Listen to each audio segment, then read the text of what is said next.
Place maintenant à notre débat. Ça pourrait être la bande-annonce de la prochaine saison du Bureau des légendes. C'est la réalité du cyberespionnage. Le consortium international de journalistes Forbidden Stories a révélé que depuis 2016, une douzaine de pays utilisaient un logiciel d'espionnage pour écouter des journalistes, des dissidents, des opposants via leur téléphone portable. Alors des pays autoritaires, mais également des démocraties auraient utilisé cette forme de surveillance. Alors comment faire face à cette nouvelle forme d'espionnage? Est-il possible de mieux encadrer la vente de ces logiciels?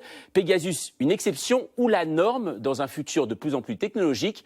Nous en débattrons juste après la mise au point d'Amira Swilem. Le phénomène est planétaire. Un espionnage massif a eu lieu à travers le programme Pegasus. C'est une fuite de données explosive. Pegasus. Depuis 2 jours, la révélation de l'utilisation planétaire de ce logiciel espion fait scandale dans le monde entier. Edward Snowden, le mythique lanceur d'alerte américain, a réagi. La seule chose que ces gens vendent, ce sont des virus. Et le fait qu'ils ne le vendent qu'à des gouvernements n'est pas rassurant quand on voit la liste des personnes visées par le programme. Et les cibles de ce logiciel, les voici. Opposants, journalistes, avocats et militants des droits de l'homme. Discret, le mouchard conçu en Israël est capable d'infiltrer les moindres recoins de leur téléphone. Photos, vidéos, SMS, accès aux messageries censées être cryptées, mais aussi activation du micro et de la caméra à distance. C'est l'intimité même des cibles que ce virus fait voler en éclats. C'est une arme extrêmement sophistiquée qui vise à connaître tout de vous, tous vos secrets. Une véritable menace pour la liberté d'expression, pour la liberté de la presse. Cet outil est vraiment utilisé pour espionner les sociétés civiles et pour faire taire les journalistes, entre autres, ou les militants des droits de l'homme. Parmi les pays friands de cette technologie, des régimes pas vraiment connus pour leur respect des droits de l'homme, comme l'Arabie Saoudite, les Émirats Arabes Unis, le Kazakhstan, le Maroc ou encore le Rwanda. Mais aussi des pays classés comme démocratiques à l'image du Mexique, de l'Inde ou même de la Hongrie. Et comme un scandale n'arrive jamais seul, les États-Unis ont rassemblé hier une large coalition internationale des démocraties pour accuser la Chine de se livrer à des activités de cyberattaque via des hackers privés. Nous sommes ici aujourd'hui pour annoncer l'inculpation de 4 ressortissants chinois pour avoir coordonné un complot de plusieurs années, visant à pirater des systèmes informatiques d'entreprises privées, d'universités et d'entités gouvernementales aux États-Unis et dans le monde entier. Alors, les guerres de demain se livreront-elles dans le cyberespace? Face aux attaques et aux logiciels espions, comment les démocraties peuvent-elles protéger nos libertés et contre-attaquer? Et pour en parler ce soir, eh bien, nous recevons Fabrice Epelloin. Bonsoir. Bonsoir. Vous êtes enseignant, entrepreneur, spécialiste de la cybersécurité. Et selon vous, en matière de cyberguerre, les Américains étaient les rois du monde jusqu'en 2018. Et puis d'abord les Russes et maintenant les Chinois les ont rattrapés. Et d'un seul coup, ce qui leur paraissait normal les inquiète. À vos côtés, Laura Kayali, bonsoir. Bonsoir. Vous êtes journaliste spécialiste des nouvelles technologies à Politico Europe. Selon vous, la vente et l'achat de ce genre de logiciel espion n'est pas interdit, mais les démocraties devraient imposer un moratoire en fait sur la commercialisation de ces outils qui donnent accès à tout ce qui se passe dans votre téléphone. Et puis Pierre Aski, bonsoir. Bonsoir. Vous êtes chroniqueur géopolitique à France Inter, également président de Reporters sans frontières. Selon vous, la protection des États démocratiques passera soit par la mise en place de garde-fous, soit par la dissuasion. La France s'est dotée depuis 2 ans d'une stratégie offensive pour pouvoir dire, je cite, « Si vous nous cherchez des noises, nous répliquerons ». Voilà, des noises, hein, c'est bien le mot employé. Et pour entamer ce débat, c'est avec vous, Sonia, et la question en 28 secondes. Oui, quelles informations personnelles ce logiciel est-il capable de collecter dans nos téléphones? Laura Kayali, comment est-ce qu'il fonctionne, ce logiciel? Est-ce qu'il peut vraiment accéder à toutes les informations qui sont dans nos téléphones? Il peut accéder à tout. À vos messages, à vos mails, à vos photos, à vos contacts. Et surtout, il peut également accéder à vos messages si votre application est chiffrée. Et donc, en fait, vous n'êtes pas protégé, même si vous utilisez des applications très sécurisées comme Signal. Et il peut également transformer votre téléphone en micro et donc avoir accès à vos conversations dans la vie de tous les jours. Alors, la chose qui est assez étonnante, Fabrice Epelloin, c'est que aussi c'est un finalement un logiciel espion qu'on peut installer à distance. C'est-à-dire qu'on n'a pas besoin de prendre le smartphone, le téléphone de quelqu'un pour l'installer. Hein. Tout à fait. On peut l'installer à distance et on peut l'installer sans que vous ne fassiez quoi que ce soit. C'est dans les dernières versions de ce logiciel, à partir de 2019-2020, il était possible, juste sans la moindre intervention, sans que vous ne rendiez compte de quoi que ce soit, d'avoir ce logiciel installé sur votre téléphone. C'est redoutable. Donc, c'est-à-dire il fallait répondre à un mail frauduleux? Même pas. Même pas. Rien, absolument rien. Juste les premières versions 2015-2016 qui ont été identifiées, il y avait des SMS frauduleux, des mails frauduleux, des choses comme ça. Et à partir de 2018-2019, ils ont mis au point une technique qui permettait de prendre le contrôle de votre téléphone et d'avoir accès à tout ce à quoi vous, en tant que propriétaire du téléphone, vous avez accès, sans que vous ne fassiez quoi que ce soit, ni un clic, ni ouvrir quoi que ce soit. Alors, on va voir avec vous, Vincent, que ce cyberespionnage, ça concerne beaucoup de monde et c'est votre chiffre du jour. Oui, 50 000 numéros, Jean-Mathieu, de téléphone apparaissent sur la liste de cibles de Pegasus. Pierre Aski, dans ces 50 000 noms, il y a des noms illustres, des chefs d'État, des journalistes, des chefs d'entreprise. Mais est-ce que cette technique d'espionnage pourrait concerner tout le monde, le citoyen lambda? Est-ce que c'est une crainte que chaque citoyen doit avoir? Chaque citoyen est déjà espionné d'une certaine manière. Souvenez-vous des révélations d'Edward Snowden en 2013, hein, ça fait un moment, qui montrait qu'on était rentré dans l'ère de la surveillance de masse. Là, on est dans une surveillance ciblée, donc de la part d'États qui cherchent des informations. Donc ils vont le chercher chez les gens qui en produisent et dont ils se méfient. Amis ou ennemis d'ailleurs, ce qui est intéressant dans cette liste, c'est qu'il y a aussi des gouvernements qui espionnent leurs amis, ce qui est une constante aussi de notion de l'amitié un peu curieuse, mais bon. Oui, tout à fait, mais c'est toujours intéressant de savoir ce que préparent, et ce que pensent, et ce que complotent vos amis dans certains pays. Mais en tout cas, oui, tout le monde est susceptible d'être ciblé. Mais là, en l'occurrence, cette liste, c'est une liste VIP. Elle est très haut placée. Alors, Laura Kayali, qui a conçu ce logiciel? C'est un groupe israélien, mais qui est-il en fait? C'est un groupe israélien qui s'appelle le NSO Group, donc qui a conçu ce logiciel qui s'appelle Pegasus. Donc cette entreprise a été fondée par des anciens du renseignement militaire israélien, et y compris dans les rangs de l'entreprise, ils recrutent beaucoup dans l'armée israélienne. Et donc en fait, ce logiciel Pegasus, on l'a pas découvert ce week-end en fait. Ça fait 5-6 ans qu'on le connaît, et on a vraiment découvert l'ampleur en fait de son utilisation ce week-end. Et pourtant, NSO, eux, ils démentent. Hein. Ils disent c'est pas du tout fait pour ça, c'est une mauvaise interprétation de notre logiciel. Oui, mais ils peuvent dire. Oui, c'est ce qu'ils disent, et c'est comme les Chinois qui disent on n'a pas cyberattaqué. Voilà, c'est le jeu. Hein. Ils vont pas dire on est complice. Après, c'est vrai que ce qu'ils disent, c'est on a fait des contrats avec ces gouvernements, et c'est eux qui ont violé les contrats en utilisant ce logiciel à des fins que nous n'avions pas prévues. Donc justement, Fabrice Ebelmois, qui peut acheter ce logiciel? Les États. Et est-ce qu'ils peuvent le faire sans l'accord du gouvernement israélien? Non. Alors, uniquement des États, toute forme d'agence gouvernementale, la police, la justice, les renseignements, mais il faut que ce soit des États. Et évidemment, ils ne peuvent pas le faire sans le blanc-seing du gouvernement israélien, qui, ceci dit, ne pose pas beaucoup de limites. Les limites du gouvernement israélien, c'est essentiellement les États-Unis et la Russie. Donc, tant qu'on ne va pas chercher des noises sur le territoire américain, sur le territoire russe, le gouvernement israélien... Et pourquoi il ne veut pas le vendre aux États-Unis et à la Russie? Il ne veut pas le vendre à des gens qui vont s'attaquer aux États-Unis ou à la Russie. Pour des raisons qui sont plus de l'ordre de la géopolitique qu'autre chose, parce que c'est des logiciels qui sont extrêmement intrusifs, parce que c'est des logiciels qui peuvent servir à renverser un État. Il y a déjà visiblement les débuts d'une affaire qui ressemble à ça, parce que c'est des logiciels qui peuvent poser d'énormes problèmes, et parce que forcément il y a une collaboration très étroite entre les services américains et les services israéliens, notamment dans le domaine cyber, et qu'il s'agirait de garder cette relation intacte parce qu'elle est extrêmement précieuse. Alors Pierre, quel est l'intérêt pour le gouvernement israélien de vendre cette technologie, justement? C'est un instrument d'influence. Si vous regardez les pays dont on parle, l'Arabie Saoudite, le Maroc, les Émirats Arabes Unis, le Bahreïn, il se trouve que 3 des 4 que je viens de citer viennent de nouer des relations diplomatiques avec Israël. L'Arabie Saoudite ne l'a pas fait, mais elle a des relations extrêmement étroites. Donc on voit bien que les services israéliens et NSO, entreprises privées, ont noué des relations avec ces pays avant même qu'il y ait des relations diplomatiques. Donc on voit bien que c'est un outil d'influence. Et il y a même un élément, un détail extraordinaire dans cette histoire.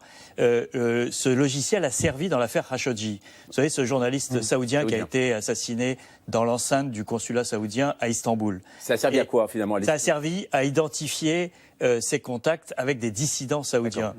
C'est extrêmement documenté, on sait tout là-dessus. NSO a suspendu le contrat avec les Saoudiens après la mort de Khashoggi. C'était trop énorme d'une certaine manière. Le gouvernement israélien a demandé à NSO de le rétablir.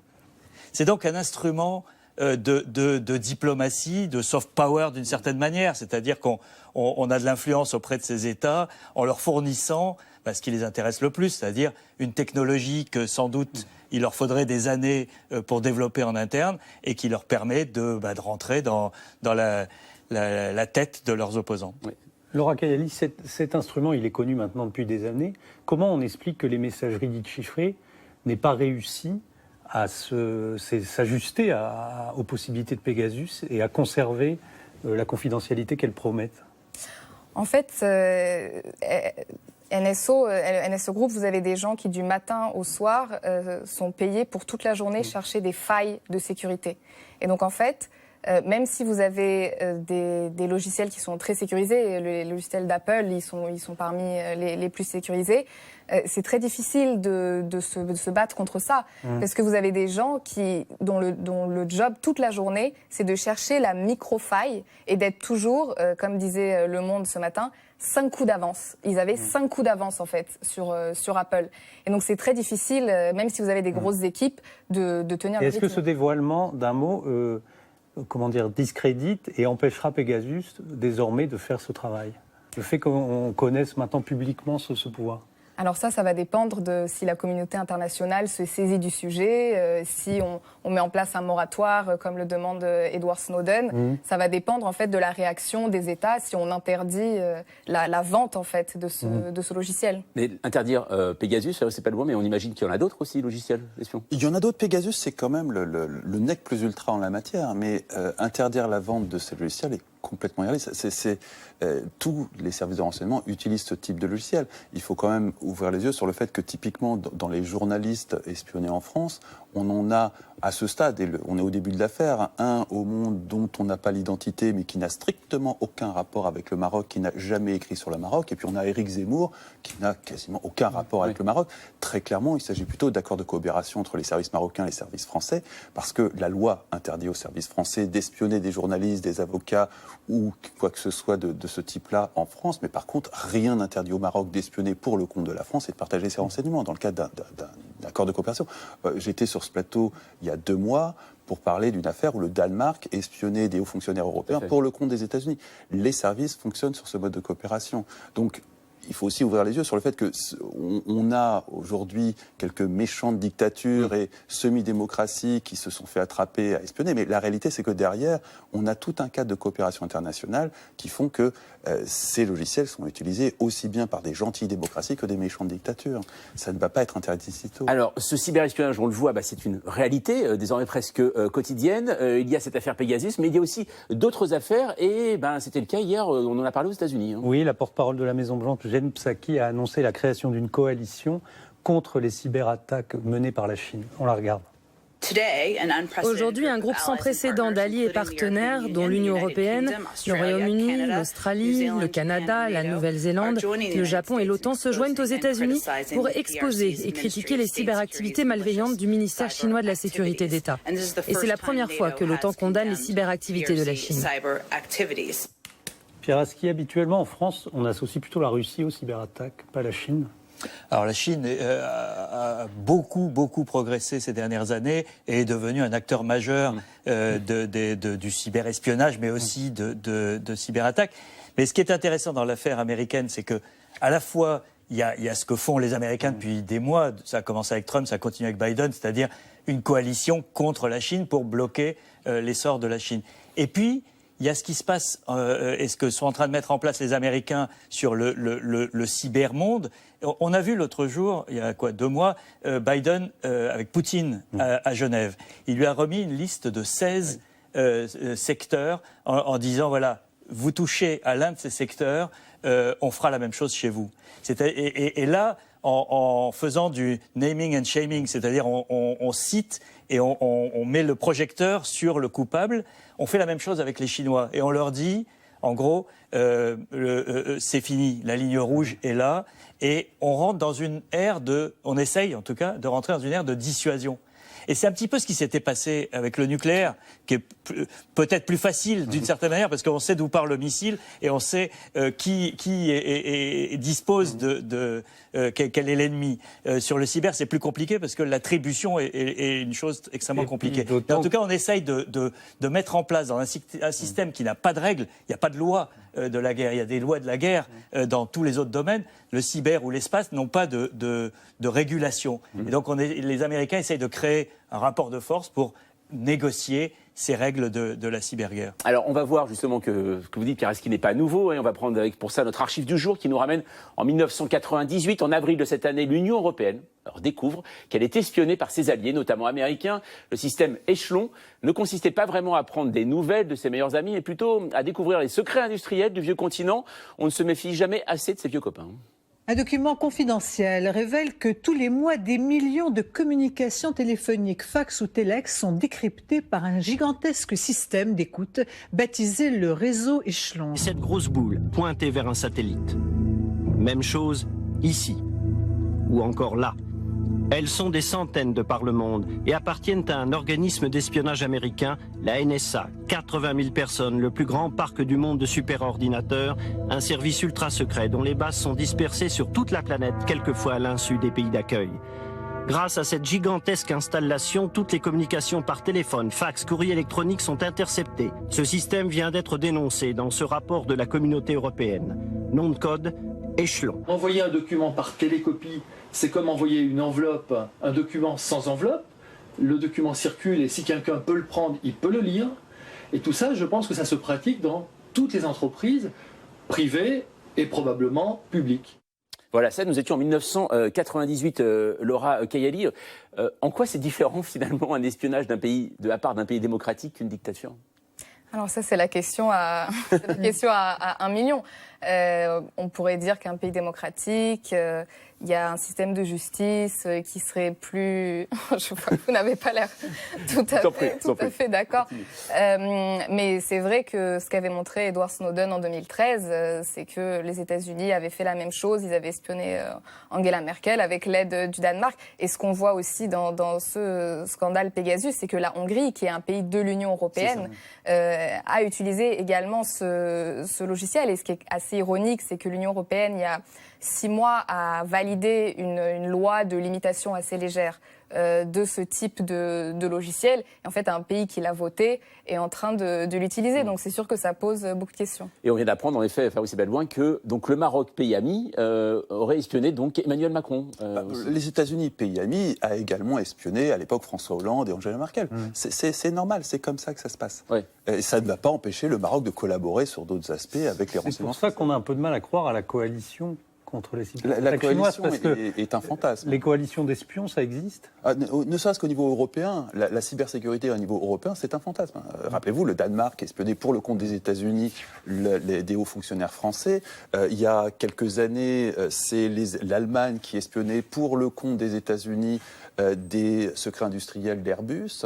Enfin, c'est totalement fantasmagorique. L'idée d'une Europe de la défense est fantasmagorique déjà, mais alors de la cyberdéfense, c'est encore plus. Ça n'arrivera pas. Alors on parlait de la France à l'instant, et avec vous, Sonia, on va voir que Israël n'a pas le monopole de la vente d'outils de surveillance numérique en la matière, puisque des entreprises françaises ont même récemment été mis en cause. Oui, c'était le mois dernier. 4 dirigeants d'entreprises françaises, Amesis et Nexa Technologies, ont été mis en examen, notamment pour complicité d'actes de torture. 2 informations judiciaires distinctes ont été ouvertes suite à des plaintes de la FIDH, la Fédération internationale pour les droits humains, et de la Ligue des droits de l'homme.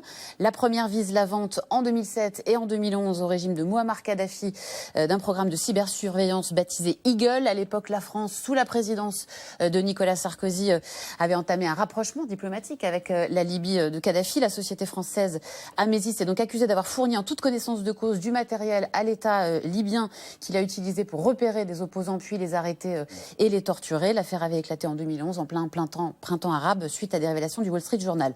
3 ans plus tard, Amesis a changé de nom et d'actionnaire. Ses anciens dirigeants fondent Nexa Technologies et proposent désormais leur service à une autre dictature de la région, l'Égypte, du maréchal Al-Sisi. Un contrat de vente portant sur un logiciel d'écoute est signé en 2014, officiellement pour lutter contre le terrorisme islamiste. Mais il aurait aussi été utilisé pour traquer là aussi des opposants. Dans le cadre de cette deuxième instruction, les juges du pôle chargé des crimes contre l'humanité du tribunal judiciaire de Paris enquêtent également sur des faits de vente de technologies de surveillance à l'Arabie Saoudite. Pierre Aski, finalement, on n'est pas très bien placé pour donner des leçons. Mais personne n'est bien placé pour donner des leçons. On est dans le règne de l'hypocrisie absolue.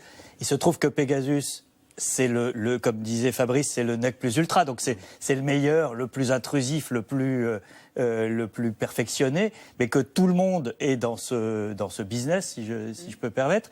Et en plus, on ne sait pas et on ne parle pas de ce que font les Chinois ou les Russes en matière d'intrusion, d'espionnage ciblé de cette manière.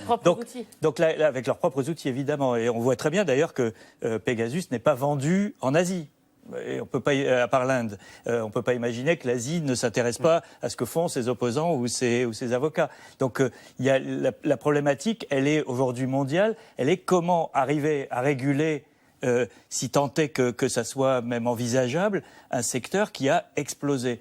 Le seul moyen, et c'est un peu ce que dit Edward Snowden dans son interview à plusieurs journaux ces derniers jours, c'est aussi que les opinions publiques s'en emparent. C'est qu'il y a un moment qu'on ait peut-être un peu un ras-le-bol de voir que ce qu'on a dans la poche est transparent et que tous nos secrets personnels, qu'ils soient politiques ou privés, sont à la disposition de ceux qui en ont les moyens et qui ont payé cher pour les avoir. Alors, Akali, c'est-à-dire qu'on fait trop confiance à la technologie ? C'est-à-dire qu'on n'imagine pas qu'elle peut nous faire aussi du mal, finalement, cette technologie ? Je pense que les gens ont quand même réalisé avec le scandale Cambridge Analytica, il y a quand même... Pendant l'élection américaine, Facebook. Voilà, exactement. Je pense qu'il y a quand même une prise de conscience sur l'aspect peut-être plus commercial, entre guillemets, de la surveillance, les données pour nous vendre des choses. Et peut-être que ce qui manque, effectivement, c'est de se rendre compte que les gouvernements et les services de renseignement font également, aspirent autant de données, oui. Mais à vous entendre, Fabrice Cepelbois, on a l'impression que la confidentialité politique, et donc militaire et de renseignement, est quasiment devenue impossible. Hors d'homme à homme, mais par les machines. Politique, si on suit quelques règles de sécurité, typiquement l'affaire qui a touché Macron, hier Hollande ou Angela Merkel ne pourrait très difficilement arriver au président américain. Parce que le président américain, on lui impose un téléphone qui est extrêmement bridé et il n'a pas le choix. On lui impose sa sécurité, il n'a pas le choix. Le président français choisit et décide. Et donc lui va arborer fièrement sur sa photo officielle 2 iPhones. À partir de là, on peut pas faire grand-chose. Et donc forcément, c'est une cible. Aller faire la même chose auprès du président américain, ça, c'est un sacré challenge. Mais on n'a pas les mêmes règles de sécurité, on n'a pas les mêmes usages, et surtout, les Américains sont infiniment mieux placés pour savoir à quel point tout ça est dangereux, vu que c'est la principale force offensive de la planète. Très loin devant les Russes, les Chinois ou qui que ce soit d'autre. Et bien on continuera, j'imagine, à en parler, puisque ça va feuilletonner pendant tout l'été autour de cette affaire Pegasus. Merci en tout cas à vous 3 d'être passés par 28 minutes ce soir.